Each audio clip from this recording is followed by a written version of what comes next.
We know the conditional format in which I can apply a format to a range of values depending on their content, but absolute contents, that is, the contents in themselves.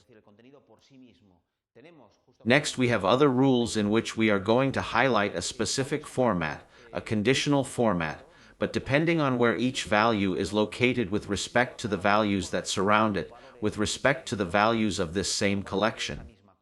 That is, we are not going to highlight, for example, those that exceed 5, which is an absolute number and each of these values will or will not exceed it, but we are going to highlight, for example, it tells us here the first option is the top 10. That is, which are the top 10 marks. Okay, when I click here, logically, one of these values in particular will or will not be in this selection, depending on the others.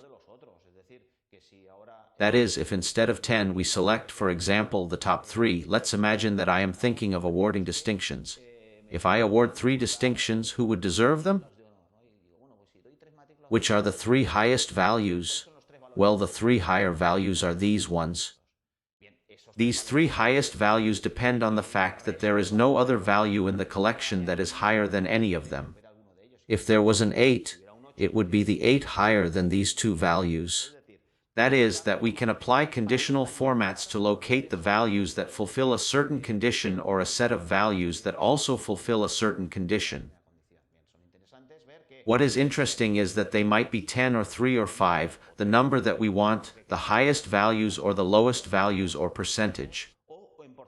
For example, if we want to apply, if we have 20 values, what is the 10% of the highest values? 10%, since there are 20-something values, it has highlighted 3. We could also highlight another different percentage, or you can also get it to do a comparison with the average. That is, it will automatically calculate the average of all these values and it will highlight which are above the average. It will highlight it in red or in green or whatever color I want. For example, in this case, the average, I probably want to highlight them in green, which is a color that indicates that they are the best. This is an easy way to highlight using format, with conditional formats that depend not only on the value in a cell, but on how this value compares to all the other values in the collection it forms part of.